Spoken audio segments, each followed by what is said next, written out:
Et ben voilà les gars, il fallait être patient en fait pour avoir un épisode d'Inazuma Eleven Orion qui soit bien animé du début à la fin. Il aura juste fallu attendre 12 épisodes, c'est pas grand chose. Parce que là les amis, je suis vraiment très content que dans cet épisode 12, on a vraiment un épisode de qualité en termes d'animation, d'histoire, de situation. On a vraiment tout qui est très bien foutu dans cet épisode-là. Je suis vraiment très content du taf de la production. Ils ont super bien animé, que ce soit le terrain, les joueurs, les expressions, les mouvements surtout, les frappes, les techniques, les dribbles, le jeu en triangle, les frappes, enfin il y a tout qui est vraiment bien animé. Même les transitions ont été vraiment super bien amenées pour avoir un épisode hyper fluide et agréable à voir. Je suis vraiment hyper content. Du coup, même si on a dû attendre plus de 2 semaines les amis entre l'épisode 11 et l'épisode 12, on a enfin l'épisode sous les yeux pour faire la review et l'analyse comme chaque semaine. Surtout qu'on a eu droit à un épisode super intéressant entre bien évidemment la stratégie de l'Osaka qui est mise en place et enfin appliquée dans cet épisode là. On comprend un petit peu l'envers du décor, le choix bien sûr de Ichiyoshi et la suite du match avec bien sûr quelques dénouements assez épiques. On a eu droit d'ailleurs dès le début de l'épisode à environ 2-3 minutes de résumé par rapport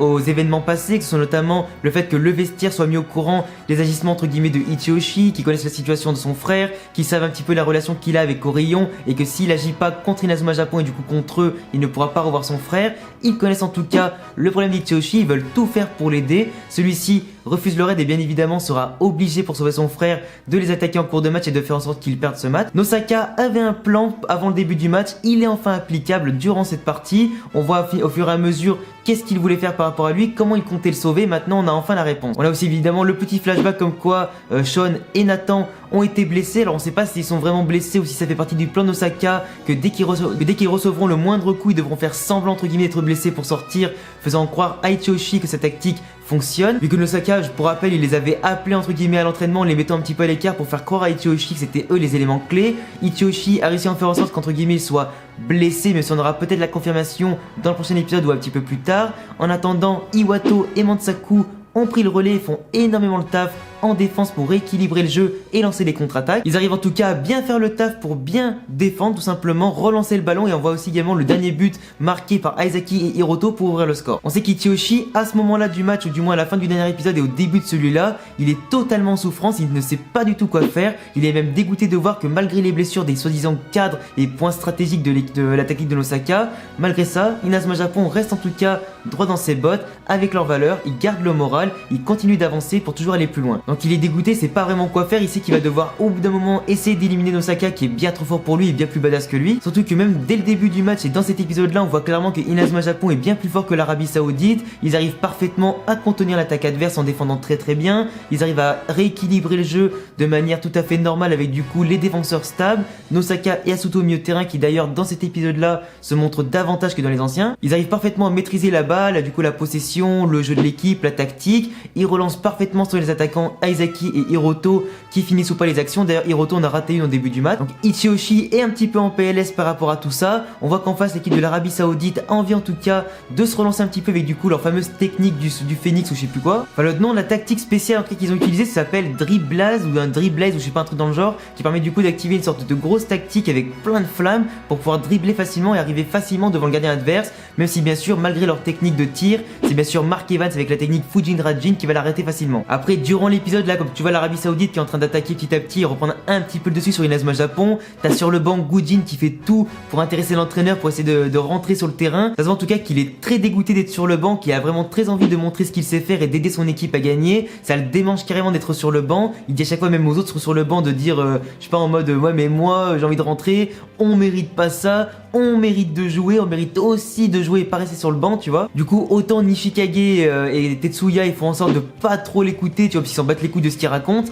Autant de Valine il réfléchit, il dit putain moi aussi en fait j'aimerais bien jouer, tu vois. Donc après comme on peut le voir durant le match, t'as Nosaka et Asuto qui dominent parfaitement le milieu de terrain, le jeu de leur équipe, qui dominent parfaitement l'équipe adverse. On les voit également par rapport à la stratégie de Nosaka qu'ils veulent justement donner confiance à Ichiyoshi, qui veulent lui faire redécouvrir le football qu'il aime, ils veulent en tout cas qu'il arrête de se mentir à lui-même, qu'il joue enfin le football qu'il mérite, le football dont il peut justement être fier, lui tout comme son frère. Donc c'est pour ça qu'ils vont finir par lui donner le ballon et essayer un petit peu de le pousser à jouer comme il aime faire, donc en dribblant l'adversaire, avec des passes, en jouant rapide, en lâchant la balle et bien sûr en montrant tout son potentiel. Et en fait au niveau psychologique, et comme je l'ai dit dans ma dernière review déjà, on sait que Ichiyoshi au niveau psychologique il est assez fragile, il est assez instable, il sait plus vraiment ce qu'il doit faire entre écouter Orion, jouer son vrai foot, rendre fier du moins son petit frère qui le regarde, qui n'aimerait absolument pas de voir toutes les manigances maléfiques qu'il a pu faire avant. Il veut en tout cas rendre fier son frère, être fier de lui-même, arrêter de se mentir à soi-même, et c'est pour ça que des fois durant le match, il se met à dribbler l'adversaire d'Orion, il se met en tout cas à montrer tout ce qu'il sait faire pour un petit peu se rendre fier à lui-même et jouer le football qu'il admire tant. Et entre guillemets, quand t'es un footballeur, c'est vraiment instinctif, quand t'as le ballon dans les pieds ou du moins quand tu exerces quelque chose que tu aimes et ta passion, tu te mets forcément à bien jouer, à profiter un maximum de ce que tu es en train de faire, à profiter on va dire de la passion que tu aimes, et c'est justement à ce moment-là que Ichiyoshi inconsciemment se met à dribbler, ne pas perdre le ballon, se met encore de plus à le distribuer. On le voit même arriver devant la cage adverse et lancer du coup une frappe sans technique à ce moment-là sur le poteau parce qu'il était encore en pleine hésitation entre est-ce que je dois jouer pour Inazuma Japon comme il faut ou encore continuer à faire la taupe, jouer pour Orion et bien sûr rater cette frappe. Et c'est justement à cause des hésitations qu'il a actuellement que le mec d'Orion, de l'équipe d'Arabie Saoudite qui fait partie aussi du programme d'Orion, va le voir en secret et lui dit de frapper Nosaka directement à la tête vu qu'il sort de son opération et qu'il est encore fragile à ce niveau-là. D'ailleurs c'est pour ça qu'à un moment il a pas voulu mettre la tête mais qu'il a préféré faire un retourné en touche pour justement reprendre le ballon. Parce que Nosaka actuellement comme il vient à peine être soigné il ne peut pas forcément recevoir de coup à la tête, même un simple ballon de la tête ça lui ferait encore mal. Du coup le capitaine de l'Arabie Saoudite demande à Ichiyoshi d'aller défoncer Nosaka avec un gros coup de pied dans la tête ou un coup de coude pour le mettre hors d'état de nuire et les aider à gagner. En plus on va dire que c'était quasiment le plan prévu par Nosaka parce qu'à chaque fois il le pousse à se rapprocher au niveau du positionnement sur le terrain, il le pousse à être le plus proche de lui. Plusieurs fois l'équipe de l'Arabie Saoudite en plus lance les ballons en hauteur sur lui pour que Nosaka aille les chercher et que Ichiyoshi l'attaque pendant ce temps-là. C'est quasiment ce qui va se passer, Nosaka va aller chercher le ballon dans les airs, on voit qu'Ichiyoshi au dernier moment se dit que là c'est bon c'est mort, faut que je sauve mon petit frère. Il y va le pied à l'avant donc tout le monde quand même commence à flipper par rapport à l'image qui va se passer. Au dernier moment, il retire un petit peu son pied pour juste récupérer le ballon, comme quoi il a fait son choix. C'est donc à ce moment-là qu'on comprend que Ichiyoshi va enfin repasser du bon côté, qu'il va enfin jouer comme il faut et son football qu'il aime avec Inazuma Japon.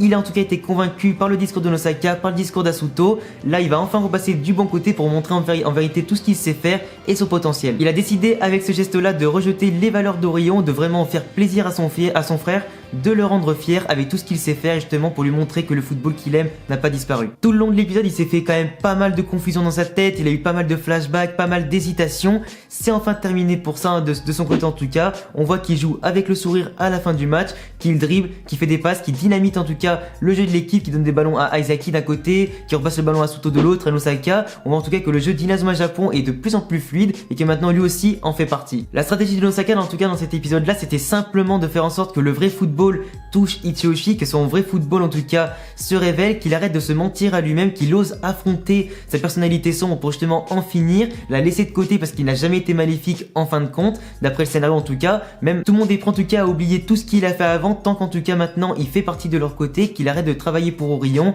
qu'il retourne dans le jeu d'Inazuma Japon, qu'ils aident enfin à gagner les matchs. Mais on voit en tout cas que Nosaka était vraiment un pur génie parce qu'il a quand même risqué sa vie pour pouvoir en arriver là, il a risqué sa vie en espérant que Ichiyoshi ne lui mette pas un gros high kick dans la tête, tu vois. Il a réussi son pari en tout cas, tout a fonctionné et tout ira bien pour tout le monde. Donc dans ce match là, ou du moins dans cet épisode là, le match est toujours de 1-0 en attendant bien sûr le dénouement dans l'épisode 13 normalement qui devrait arriver.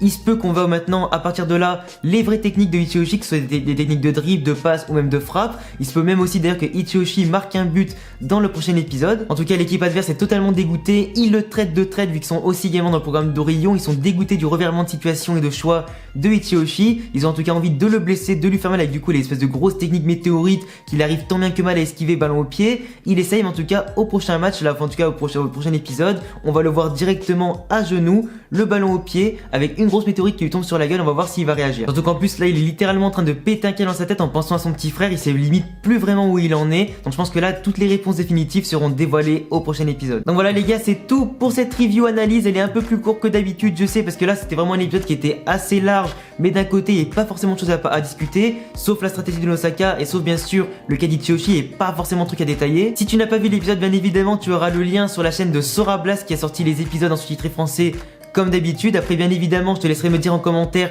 tout ce que tu as pensé de l'animation, de l'épisode et de ma review analyse comme d'habitude. Si t'aimes Inazuma Eleven, les mangas, les animés, les jeux vidéo et tout le reste, bah écoute, abonne-toi à la chaîne, laisse-moi un pouce bleu, coche la cloche pour recevoir toutes les notifs. T'as également le lien de tous mes réseaux en description et bientôt pour une prochaine vidéo. Ciao.